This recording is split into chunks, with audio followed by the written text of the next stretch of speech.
बूढ़ी औरत आती है और सुनो, आए बीड़ियों का धंधा करने वालों सुनो, आए तंबाकुओं के धंधे करने वाले सुनो, आए सूद और ब्याज के खाने वालों सुनो, आए लंबे चौड़े बैंक बैलेंस बनाने वालों सुनो, आए बैंकों की नौकरियां करने वालों सुनो।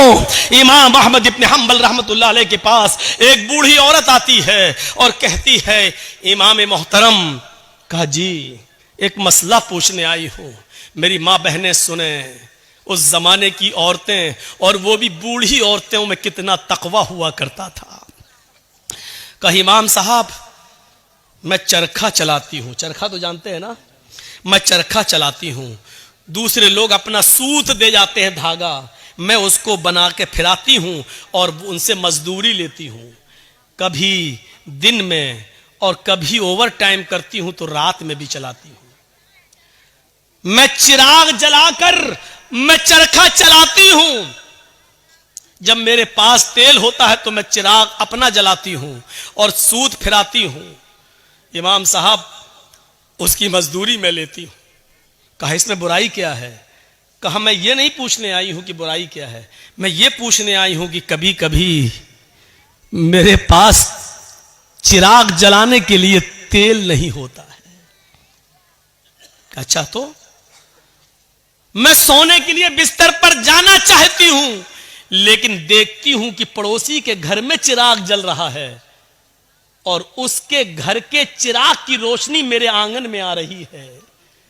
मैं अपना चरखा लेकर उस आंगन में बैठ जाऊं और उस पड़ोसी के घर से जो चिराग जल रहा है, मैं मांगने नहीं गई उसकी रोशनी, लेकिन उसकी रोशनी ऑटोमेटिक मेरे घर में आ रही है। अगर मैं उसके चिराग की आने वाली रोशनी में अगर सूत फिरा लूं और चरखा चला लूं और ये चलाकर मैं अपने मालिक से उसकी मजदूरी ले लूं, तो ये कमाई मेरे लिए हराम तो नहीं होगी, मेरे लिए ये मजदूरी हराम तो नहीं होगी।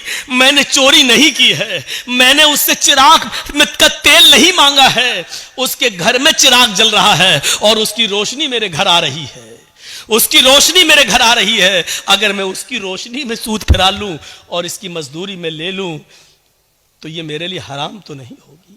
ये खाकर कहीं मैं अजाब कब्र की मुस्तहिक तो नहीं बनूंगी, कहीं मैं जहन्नम में तो नहीं जाऊंगी। अहमद इब्न हंबल रहमतुल्लाह अलैह फरमाते हैं, खातून मां तेरे सवाल ने अहमद इब्न हंबल के इल्म को आज शर्मिंदा कर दिया। काबे के रब की कसम, तेरे इस मसले का जवाब अहमद इब्न हंबल के पास नहीं है।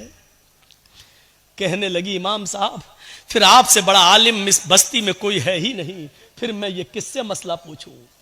उन्होंने कहा सुन मेरी मां, जहां तक कयास का नतीजा है, कयास का तकाजा है, तो जहां तक मेरा इल्म है मैं उस इल्म की रोशनी में कयास लगाकर अंदाजे से ये कह सकता हूं कि इसमें कोई हर्ष तो नहीं लग रहा है। क्यों? क्योंकि तू मांगने नहीं जा रही है, वो अचानक आ रही है। तेरे घर में भी दीवार नहीं है और उसके घर में भी कोई दीवार नहीं है और उसके चिराग की रोशनी आ रही है तेरे घर, तो इसमें तेरा क्या कसूर है? बज़ाहिर तो इसमें कोई बुराई नहीं लग रही है, लेकिन अगर तुम्हारा दिल आमादा नहीं है तो मेरी मां इससे भी बच जाओ तो बेहतर है, इससे भी परहेज कर लो तो बेहतर है, इससे भी, क्योंकि वो है तो दूसरे ही की रोशनी, है तो दूसरे ही की रोशनी। बहरहाल अगर तुम इससे भी परहेज कर लो तो ये ज्यादा बेहतर है तुम्हारे लिए। जब वो औरत वहां से जाने लगी बुढ़िया, तो इमाम अहमद इब्न हंबल ने लोगों से पता लगवाया कि ये किसकी बेटी है, इसके बाप का क्या नाम था। बताया होगा किसी ने कुछ जो मेरे जहन में नहीं रहा। अहमद इब्ने हंबल फरमाते हैं कि आज के जमाने में ऐसी बूढ़ी औरतें मौजूद हैं, जरूर इसका बाप कोई आलिम कुरान होगा, आलिम हदीस होगा, क्योंकि ऐसी तरबियत अपनी औलाद के अंदर कोई बड़ा आलिम ही पैदा कर सकता है। बुढ़ापे की इस दहलीज पर पहुंचकर भी इस औरत की हालत यह है, इस बुढ़िया की हालत यह है कि पड़ोस से आने वाली रोशनी में भी, उस चिराग की रोशनी में भी चरखा चलाने के बारे में सोच रही है कि ये चरखा चलाएंगे तो ये कमाई मेरे लिए हलाल होगी या हराम। तब ऐसे लोगों की नमाजें अर्श से टकराएं और अल्लाह कबूल ना करे, ऐसा हो ही नहीं सकता है। मेरे भाइयों, इधर हम नमाज पढ़ के निकलते हैं, जो मैं सर बसजदा हुआ जमी पर तो आसमां से आने लगी ये निदा, तेरा दिल तो है सनम आशना, तुझे क्या मिलेगा नमाज में। एक हमारा तकवे का हाल ये है, एक हमारी परहेजगारी का हाल यह है कि यहां से निकले नमाज पढ़ के,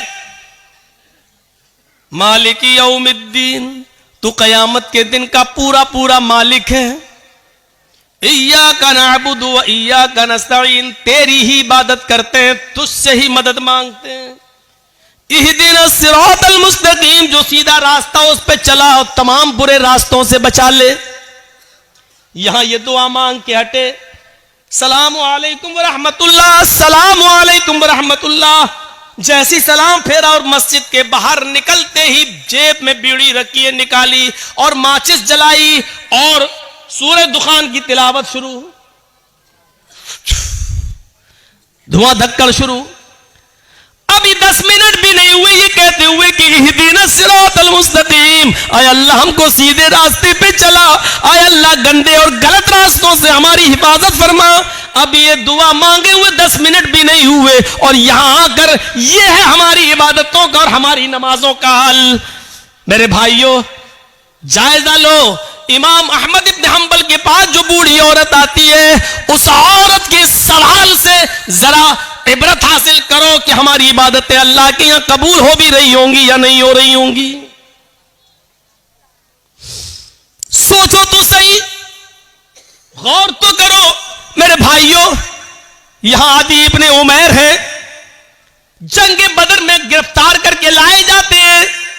आदि इब्ने उमैर है, गिरफ्तार करके लाए जाते हैं, पकड़ के लाए जाते हैं, पैरों में बेड़ियां डाल दी जाती हैं।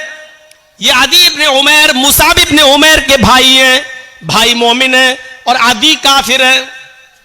मुसाब सहाबी और आदि काफिर, दोनों भाई हैं, सगे भाई हैं। अल्लाह के नबी सल्लल्लाहु अलैहि वसल्लम ने फरमाया कि जो गिरफ्तार करके काफिर लाए गए उनके पैरों में बेड़ियां डाल दो। आदि के पैरों में जब बेड़ियां डाली जाने लगी तो मुसाब इब्ने उमैर वहीं खड़े हो गए और जो उनके पैरों में बेड़ियां डाल रहा था सहाबी, आदि इब्ने उमैर के पैरों में वहीं खड़े होकर मुसाब इब्ने उमैर कहने लगे, आए सहाबी अपने दोस्त से, आए दोस्त इसके पैरों में बेड़ियां जरा टाइट डालो, यहां से कस दो, मैं इसको अच्छी तरीके से जानता हूं, ये लॉक तोड़ने में, जंजीर तोड़ने में बड़ा माहिर है, यहां से टाइट कर दो वरना ये तोड़ के भाग जाएगा।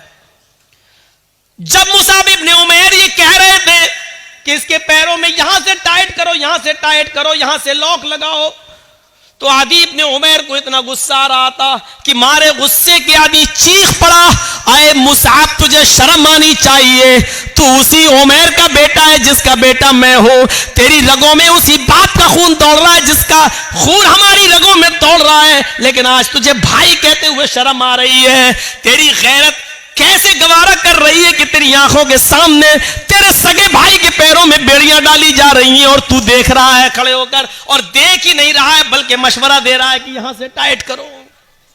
थूकता हूं तुझ पर, भाई कहते हुए शर्म आती है तुझे। इधर मुसाब इब्ने उमैर कहते हैं, चुप, खामोश, तू भाई है मेरा? नहीं, तू मेरा भाई नहीं है। आदि कहता है, क्या उमैर तेरा बाप नहीं है? क्या मेरी मां तेरी मां नहीं है? क्या उमैर का खून तेरी रगों में नहीं दौड़ रहा है? क्या मेरी मां का दूध तेरी रगों में खून बनकर नहीं दौड़ रहा है? जवाब दिया, उमैर मेरा बाप है, ये सच है। तेरी मां मेरी मां ही सच है। तूने और मैंने एक ही मां का दूध पिया है, ये भी सच है। तेरी और मेरी रगों में एक ही बाप का खून दौड़ रहा है, ये भी सच है। लेकिन ये सच नहीं है कि तू मेरा भाई है। जानता है मेरा भाई कौन है? अदी ने कहा, फिर कौन है अगर मैं तेरा भाई नहीं हूं? मेरा भाई वो है जो तेरे पैरों में बेड़ियां डाल रहा है? ये तेरा भाई है? हाँ, इसलिए कि मेरे इस भाई ने कलमा पढ़ा है, अशहदु अल्ला इलाहा इल्लल्लाह व अशहदु अन्ना मुहम्मदन अब्दुहु व रसूलुहु। बुखारी शरीफ की हदीस के इस वाक़े से हमें यह पता चलता है मेरे भाइयों कि इस्लाम लाने के बाद, ईमान कलमा पढ़ने के बाद, ला इलाहा इल्लल्लाह मुहम्मदुर रसूलुल्लाह का इकरार करने के बाद, इस्लामी रिश्ते से कलमे की बुनियाद पर अपने साथी की जो इज्जत होती है, वो फिर सगा भाई भी वो दर्जा नहीं रखता है। क्या जवाब दिया? खूनी रिश्ते को कुर्बान कर दूंगा, लेकिन कलमे की बुनियाद पर ये मेरा भाई है, इस रिश्ते को मैं कुर्बान नहीं करूंगा। आए आदि, तू मेरा भाई नहीं, मेरा भाई वो है जो मेरे पैरों में बेड़ियां डाल रहा है, इसलिए कि इसने कलमा पढ़ा है, अशहदु अल्ला इलाहा इल्लल्लाह व अशहदु अन्ना मुहम्मदन अब्दुहु व रसूलुहु। इस कलमे की बुनियाद पर ये मेरा भाई है, तू भाई नहीं है। ये होता है इस्लामी रिश्ता। और इस्लामी रिश्ता इतना अहम होता है कि उसके लिए खूनी रिश्ते को कुर्बान कर दिया जाता है। अरे कम से कम उतना ही करो जो अपने लिए पसंद करो, वो अपने भाई के लिए पसंद, अपने मुसलमान भाई के लिए पसंद कर लो।